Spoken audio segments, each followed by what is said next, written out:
Olá pessoal, então vamos continuar a aula 1.2 agora com Estado de Direito e Economia de Mercado.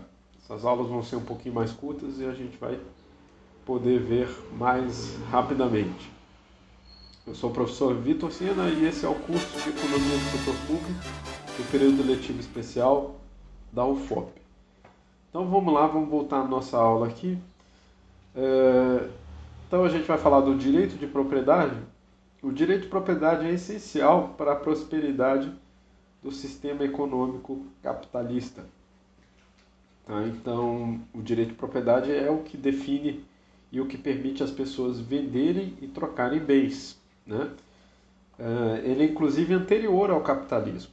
Né? Estando presente o direito de propriedade, está presente em outras formas de produção. Imperialismo, feudalismo, absolutismo, mercantilismo também tinham direito de propriedade. Esse direito de propriedade garante a produção e a poupança. Além disso, ele é fator essencial para a organização da produção. Tá? O professor Bernardo Miller, da UNB, com quem eu tive aula, argumenta, inclusive, que uma das principais diferenças de desenvolvimento entre Brasil e Estados Unidos se deu por base no direito de propriedade das terras, na distribuição de terras e nesse direito de propriedade. O Brasil tinha terras grandes, né, formadas por latifúndios e transmitidos pela hereditariedade. Então, passava de pai para filho essa propriedade aí, né?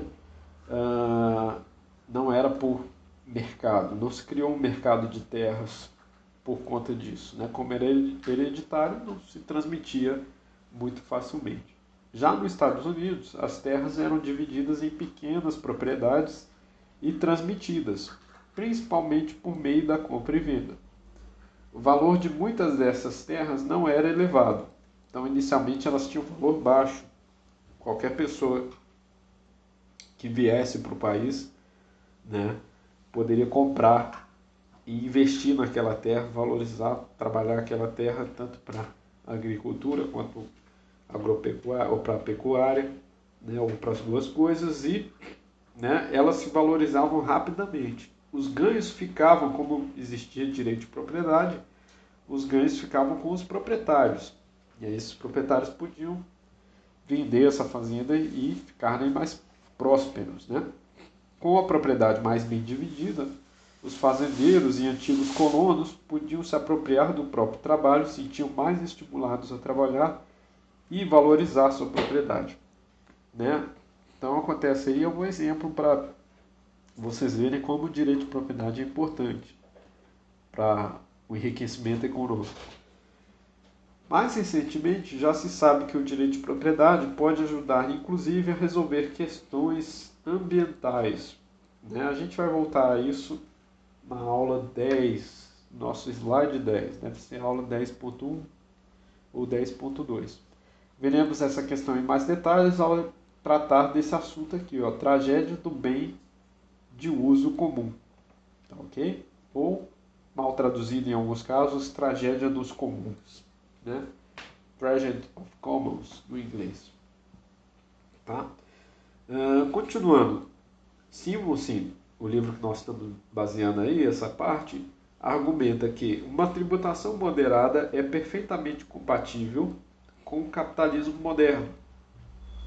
Uma tributação confiscatória leva ao capitalismo de Estado. Então, quer dizer, você tem a propriedade, o Estado vai lá e tributa parte dessa propriedade. Né? Então, por exemplo, o Brasil tem alguns impostos sobre a propriedade. O mais comum deles é o imposto municipal do Imposto Predial Territorial e Urbano, o famoso IPTU, né? O Imposto sobre Propriedade. Né? Então, todo ano, o valor do terreno, do imóvel, gera um percentual que o município aplica para pagamento de imposto. Tá? Uma tributação confiscatória, no caso, uma tributação de quase 100% do valor, ou, né, o que leva à propriedade inclusiva, né, leva ao capitalismo de Estado. Né? O Estado que é dono, ou quase dono daquela propriedade como todo, porque ele está tributando em patamares perto de 100%. Tá? Bom, Simons traz aqui também um ponto de vista dele. Né? Ele conclui ainda com um ponto de vista, uma opinião. Né? É esse aspecto tributário que marca a diferença entre o capitalismo e o socialismo, e não a titularidade dos direitos de propriedade. Tá? Por exemplo, ele dá até um exemplo que se o Estado fosse dono de todos os bens, mas ele alugasse para os indivíduos disponibilizarem livremente, né, talvez isso gerasse um resultado igualmente de concorrência perfeita ou de capitalismo, tal como nós vemos hoje, tudo bem? Mas de contrapartida, se ao invés de alugar essa propriedade que é do Estado, ele tributasse tirando os rendimentos que as pessoas possuem, né? Então o dinheiro que as pessoas fazem com o uso da propriedade já não fica mais com elas, e talvez isso atrapalhe mais o capitalismo do que a outra forma. Isso é um pouco opinativo e um pouco teórico, não dá para saber, talvez teria que experimentar para ver se uma forma ou outra é mais benéfica ou prejudicial. A gente pode voltar a falar disso mais para frente quando a gente falar do caso chinês. Bom, mas o que acontece, né? Na economia de mercado nós temos 3 características importantes. Então isso é o que constitui a economia de mercado. Os preços se formam livremente. Qualquer indivíduo é livre para consumir, vender ou produzir, desde que pague o preço de mercado. Então você é livre para consumir o que quiser, desde que você consiga pagar o preço, né? Ou receba, no caso de você estiver vendendo, né? Lembre-se que quem está vendendo alguma coisa tem a obrigação de vender após receber o valor. Né? Isso é muito comum na internet, por exemplo. Né? Quando você compra algo pela internet, né, você obriga quem te vendeu aquilo a te entregar o produto, por exemplo. Né? Existem inclusive normas para evitar que o fornecedor não trave a sua mercadoria, seu produto. Tá? Então, mas desde que pague o preço de mercado ou recebendo o preço de mercado, ele tem que oferecer para aquela pessoa que pagou. Não posso escolher os compradores. É uma coisa interessante aí também. E o terceiro, as características acima 1 e 2 são garantidas pelo Estado de Direito, sobre o qual nós já falamos. Então, o que garante que os preços se formam livremente é o Estado de Direito, né? Porque alguns estados vão querer intervir nessa formação de preço. Então aí os preços já não são mais livres. Em outros casos, o Estado vai querer intervir em quem merece uma mercadoria ou não merece uma mercadoria, em quem deve entregar uma mercadoria ou não, né? Então, lembre-se que essa parte do direito de propriedade, o Estado de Direito, é muito importante. Tá? Bom, mas economia de mercado, usando uma linguagem moderna, né? Aquela economia de Adam Smith que nós vimos, que ele estudou bastante essa economia de mercado, pode ser resumida como um jogo não cooperativo mais eficiente de Pareto. Tá? Jogo não cooperativo e eficiente de Pareto é um entender de teoria dos jogos. Para quem gosta de teorias dos jogos e já viu essa matéria, talvez relacione fácil. Quem não viu ainda pode ver algumas aulas que eu vou fazer ainda sobre teoria dos jogos para o curso de Micro 2. Tudo bem? Mas para a gente aqui o que é importante é entender que a gente vai chegar numa estrutura de mercado que é eficiente de Pareto. Tá ok? Então, essa eficiência de Pareto aqui a gente vai conceituar novamente no curso de Economia do Setor Público. Bom, para que isso acima seja verdade, né, para que seja eficiente de Pareto, né, e que a propriedade de uma economia de mercado seja boa, tal como o Adam Smith previu, nós precisamos considerar que não existem bens públicos, né, mais diretamente. Né, porque os bens públicos vão criar algumas dificuldades para o funcionamento de economia de mercado, e essas dificuldades nós vamos ver também no nosso curso. Bom, esse resultado de que uma economia com aquelas três características, preços livres, consumidores e vendedores livres para comprar e vender, né, e garantia de Estado de Direito, garante uma eficiência econômica. Esse resultado é bem forte, tá? O resultado da eficiência econômica. Não é preciso pressupor cooperação para que o resultado econômico seja eficiente, tá? Em outras palavras, se cada um agir segundo seus próprios interesses, o resultado geral será mais satisfatório. Que é a grande lição do livro do Adam Smith, né? Cada um perseguindo seus próprios interesses, você chega a um bem-estar maior, um bem comum, né? Então, perseguir os próprios interesses era algo importante e era algo que, no entender do Adam Smith, a economia de mercado propiciava, ok? Então, é um entender geral ainda hoje. Dadas as características que mencionamos, existe uma tendência da economia de mercado se autorregular. Tudo bem? Ao longo desse curso, nós tentaremos acompanhar os casos em que a economia de mercado é ou não é bem sucedida nessa capacidade de autorregular. Tudo bem?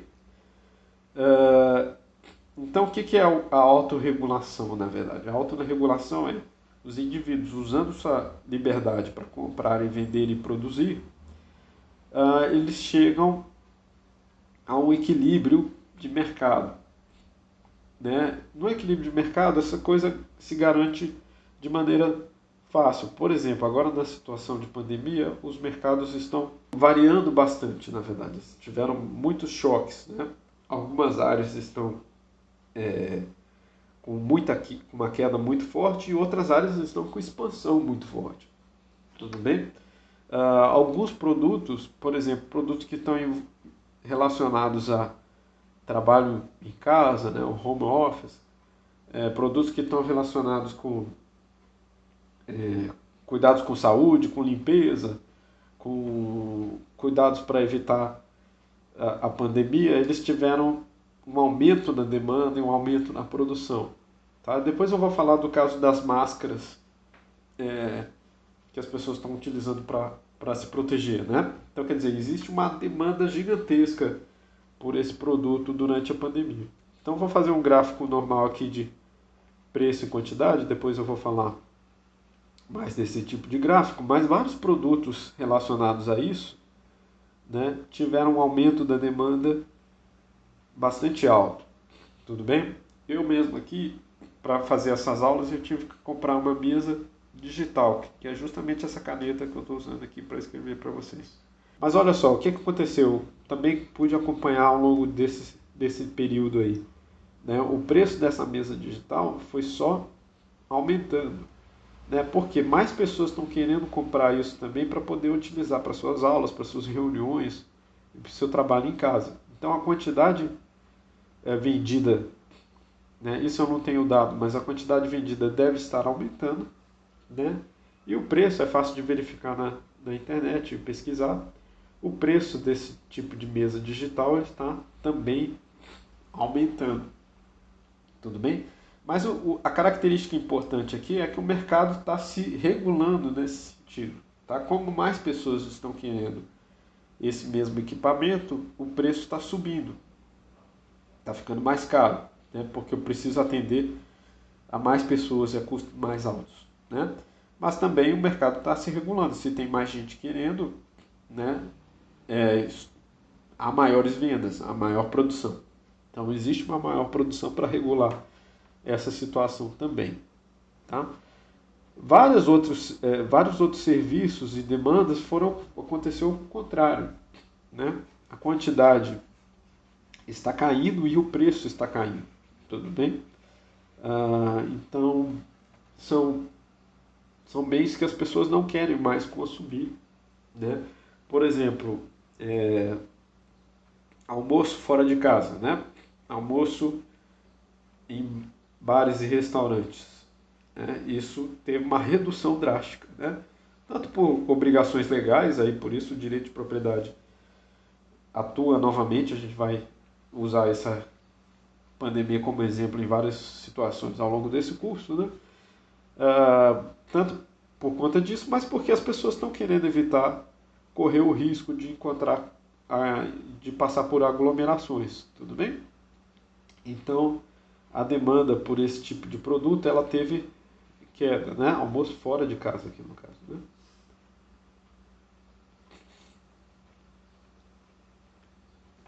Então, teve uma redução da quantidade vendida, uma redução drástica em várias cidades, né? E para alguns casos o preço desceu também, muitas promoções, né? Para quem está conseguindo vender esse tipo de serviço, teve uma queda, ok?